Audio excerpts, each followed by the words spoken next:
Welcome everyone and good morning to the first audit meeting of the Audit Committee since the election. My name is Margaret Anslow. I'm Labour Councillor and convener of this Audit Committee. We will now start following the agenda. Do we have any apologies? No, convener, we've got no apologies for today. Thank you. Are there any declarations of interest?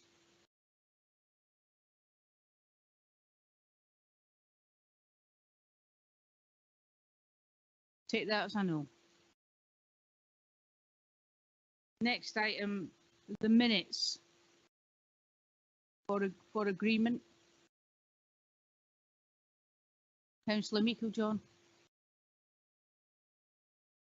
Thank you, convener. I'm happy to agree. Possibly I may be the only person that was at the last meeting, so I think you'll just need to take my word for it as a true and accurate record. Thank you, Councillor. And next agenda is the actual accounts. Amanda, if you'd please. Thank you, convener. So the purpose today is to ask the committee to consider the unaudited accounts. That's what's been presented today. And as we discussed during our training last week, the accounts are subject to Local Authority Accounts Regulations 2014, which is quite prescriptive in terms of the timeframes that the unaudited accounts should be completed and considered by the Audit Committee. The accounts have to be completed by the 30th of June and passed to the auditor by that date, and the council met that deadline. The Audit Committee have to then consider the unaudited accounts by the 31st of August, and this meeting is to fulfil that requirement. There's also the requirement to notify the public that the accounts are available for inspection, and that inspection period must last for 3 weeks. So in our case, the inspection period was from the 30th of June to the 20th of July, and the public have the option to make an objection to the accounts, and they would lodge that with our auditors, who are EY, and Grace is here today, but no objections were lodged. If I just turn to the accounts themselves, I'm just going to pick up on a couple of areas to highlight, mainly from the management commentary and a little bit on the annual governance statement. So the management commentary, as we talked about in training, is really there to summarise the key messages about the council's performance, and that's financial and non-financial. And it should give a fair view of the council's position, so it's not us just saying all our best bits. It's more difficult this year, I think, due to the elections and the new members. But what I would say, and I think I said in training, is that in future years, what you're reading in the management commentary should reflect your knowledge and experience of what you've heard at committees and councils and the information that's sort of passed in front of you. There are some key messages and areas that members will be aware of, however. So there's quite a lot of reference made to the best value action plan, some in the management commentary, but particularly in the annual governance statement. And that's obviously a big focus of our work right now. So for instance, there's not a lot of information on performance. There's some information on non-financial performance in the management commentary, but not a lot. There's some benchmarking information shown on page 17 of the agenda, but there is a link to the Falkirk Performs website, which is the council's main platform for reporting on performance. And what we're trying to do is constantly sort of strike a balance between ensuring there's sufficient information in the management commentary to make sure that a fair picture is presented, but also trying not to make the accounts even more lengthy than they need to be, because they're currently nearly 100 pages, which is a lot for anyone to digest. In terms of financial performance in the management commentary, the figures that are presented should be familiar to everyone, because it would reflect what's presented in June, both in terms of revenue and capital. A few points to highlight. The council had budgeted for a deficit in 21-22 of £2 million, but in the event we had a much better outturn. Our outturn was a surplus of 6.9, so a movement of 8.9 million. And the main reason for that variance, we touched on that briefly during our training session and at the June executive, and it's also set out on page 19 of the agenda. So that leaves the General Fund uncommitted reserves at 31st of March 2022 at 16.7 million. And as discussed at training and the executive in June, members had approved the use of £5 million of these reserves during 22-23. But the management commentary is setting out that the financial pressures facing the council could mean that there's a much higher call on reserves during the year. The housing revenue account for 21-22 included a planned deficit of 600,000 to be met from reserves, and that was the outturn for the housing revenue account. And in terms of capital, there was spend of 42.4 million in the general fund and 35.9 million on the housing side. Page 23 of the agenda touches on some of the financial indicators, and hopefully some of those will be familiar to you from the Treasury training that we did last week. So I won't go into those in very much detail or at all. But moving on to the annual governance statement briefly, that's a really important statement for the Audit Committee to consider. And again, it should reflect your understanding of the Council's governance arrangements and control framework and the reports that are passing by your desk. Section 2 of the statement, which is page 29 in the agenda, sets out the Council's risk and assurance framework, and section 3 looks at the adequacy and effectiveness of the governance framework. Now, we haven't had our more detailed audit committee training yet, but we will have that before the next meeting of the audit committee, and we will have further training which will cover some of those areas. Section 4 of the annual governance statement highlights some challenges and actions that are to be taken in 22-23, and audit committee will want some assurance throughout the year that these actions are taking place as planned. And again, much of the work in that action plan relates back to the best value audit and the subsequent action plan. So in terms of the audit process, the audit process is currently underway. We are aware of some potential changes to the accounts, but at this stage, nothing that will materially affect the outturn position.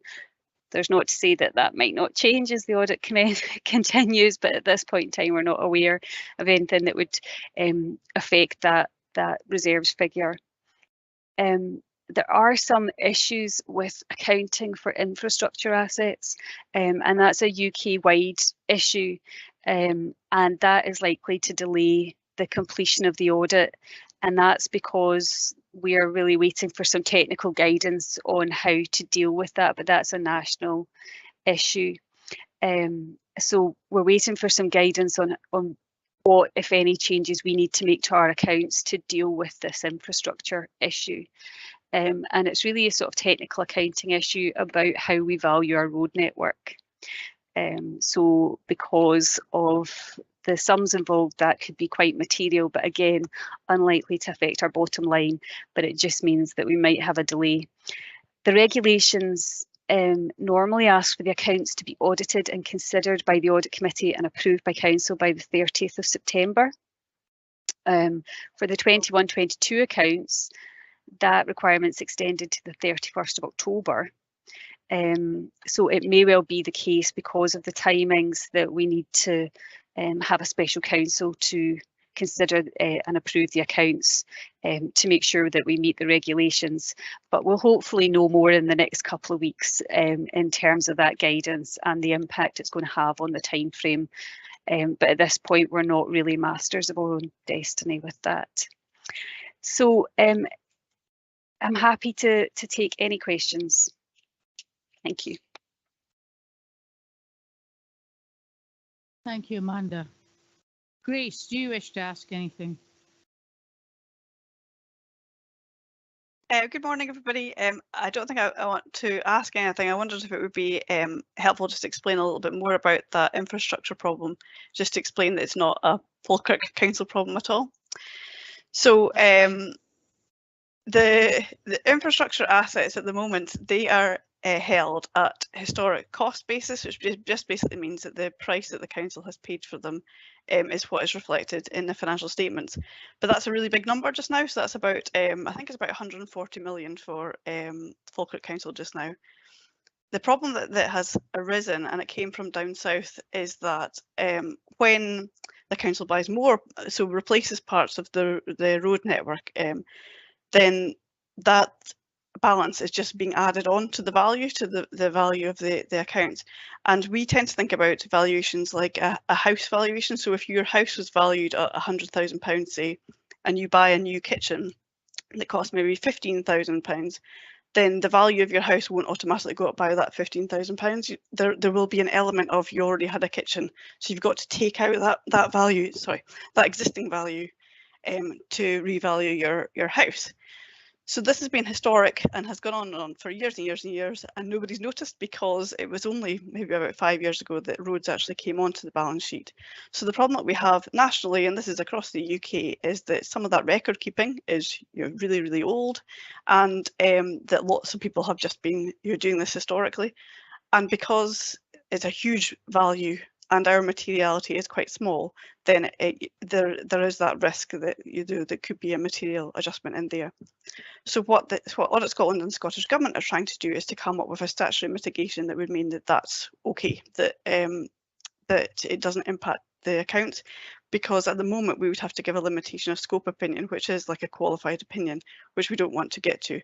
So this is effectively the Scottish Government's approach to getting rid of it. At the end of the day, the value of fixed assets makes no difference to lots of things, so it doesn't make any difference to the value of council tax. It would just be a kind of technical in and out in the accounts. So it's not a great worry for the council, it's not a great worry for your reserves, it's purely a technical accounting issue. We always say we always have one of these once a year. There's always a banana skin, and this is this year's banana skin. At least it's not pensions this year. But I'm happy to take any more questions on that. But other than that, thank you and welcome.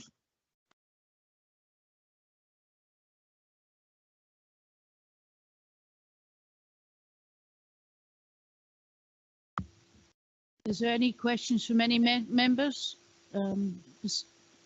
Councillor Meikle-John, if you want to go first. Thank you, convener. It just struck me that we've changed the way we've done the accounts over the years, and the visual indicators I think help the understanding because they are very complex. But there are aspects of information in here that any member of the public could be kind of questioned, particularly around the usable reserves, earmarked and unearmarked.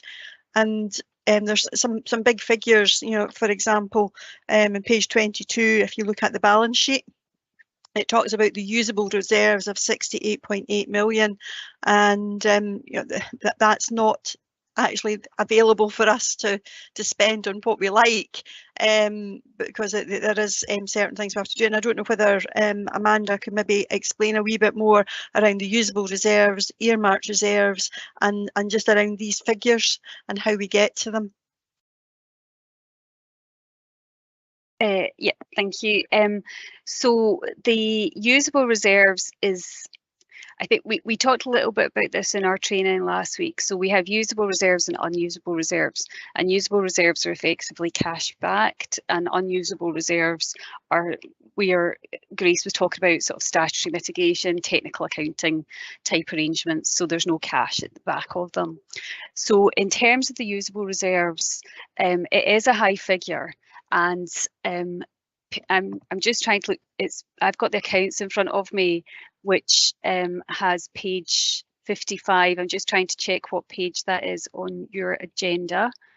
It is page 69 on your agenda, and that breaks down the 68.7 million of usable reserves. So it shows you that we have our general fund reserve, which is 57.7 million, which I'll come back to. Our insurance fund. So our insurance fund is there to help mitigate against any particular liabilities that may come up. The insurance fund is actuarially valued every 3 years to make sure we've got enough money to settle claims that we have. So that insurance fund is kept under review on a regular basis. There's the capital receipts reserves. any assets that we sell, we'll receive a capital receipt. We have to keep those reserves separate. We can't use those for sort of anything we want. We can only use them for capital purposes. So that's not money that's available to us. There's the repairs and renewals reserve, which is the reserve that we keep for repairs and renewals to our property. And then we've got our capital grants and receipts unapplied account. And again, that is things like bits of capital receipt or planning obligations, but things that are ring fenced for capital purposes, so we can't use them for revenue. So that's the kind of high level breakdown of the 68.7 million. In terms of that general fund reserve of 57.7 million, that's when, as Councillor Nico John's saying, it then gets broken down between what's earmarked and what's uncommitted. And that breakdown is also on that same page, just a bit further down. So you've got the general fund uncommitted reserve of 16.7 million that we've reported. You also have the HRA reserve in there, so that's all sort of brought together under that general fund reserve figure, but actually it is distinct and we can only use it for housing purposes, and that's 7.2 million. We have grant funding in there of sort of 11.3 million. Again, that will be ring fence grants, will be specific purposes for which we need to use that, or it will be timing in terms of the grants. The other sort of chunky figure in there particularly is 16 million of COVID grants that we've referred to in our June report. And that's all the COVID funding that we had received, but we hadn't yet used. But we plan to apply a significant portion of that in 22-23. We've also referenced the fact that we know that there's sort of roughly £4 million for education recovery ring fenced within that, and Children's Services are going through to look through how we could apply that in year and what we could get some benefit from that funding, how we could get benefit from that funding. So of that large figure of 68.7 million, there's only actually 16.7 million which is not committed, and that's the figure that we've reported in the June exec. I think one of the perennial issues that there are with the accounts is how you make them, how you comply with all the statutory reporting requirements, which will include terminology in terms of usable reserves, unusable reserves, committed reserves, all these kind of things. It's how you comply with all of that, but make the accounts as sort of understandable and easy to navigate as possible. I don't think we've cracked that. I'm not sure anyone's really cracked that. Every now and then, SIPFA do a sort of back to basics, let's review this, but it's incredibly difficult. And really the management commentary was part of the solution to that, to try and provide a sort of narrative report at the beginning, which we can really shape into something that's a bit more sort of understandable to people picking up the accounts. We do have issues with that at the moment. We've kind of put lots of different graphics and things in. That's causing other types of issues because some of this doesn't comply with accessibility rules in terms of, you know, if you were using a document reader, you would struggle with those graphics. So we're working with the accessibility team to see what we can do, but actually a lot of places are starting to strip out the graphics and the colour and things like that because that's not accessible online for people. So it's something that we're all grappling with, but it is tricky. Thank you. Councillor Mika John, do you have anything else to add, ask? No, I've nothing else at this time, convener. Okay, does any other members wish to ask anything at all?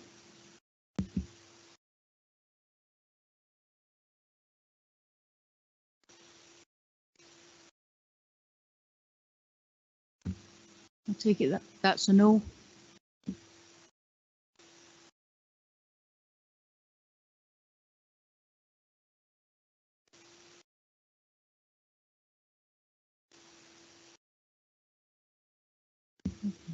Can I ask how realistic it will be to reschedule the next meeting, given the delay in the accounts coming back? Thank you, convener. We've already started to talk to Brian about potential dates and things like that, so I think it will be achievable. I think it's just getting some more clarity on what a likely time frame is before we set those dates, but there are a few options for us. Thank you, Amanda. The only comment from me is I actually quite like your management commentary. I wouldn't like to see it stripped, but I understand the reasons. As an equalities unionist, I understand the reasons behind the stripping of some. Thank you.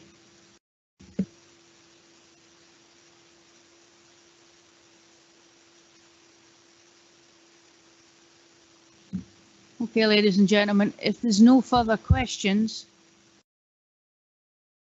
then I'll close this meeting. Thank you very much for your attendance. Thank you, convener. Thank you, convener. Thank you. You can be there.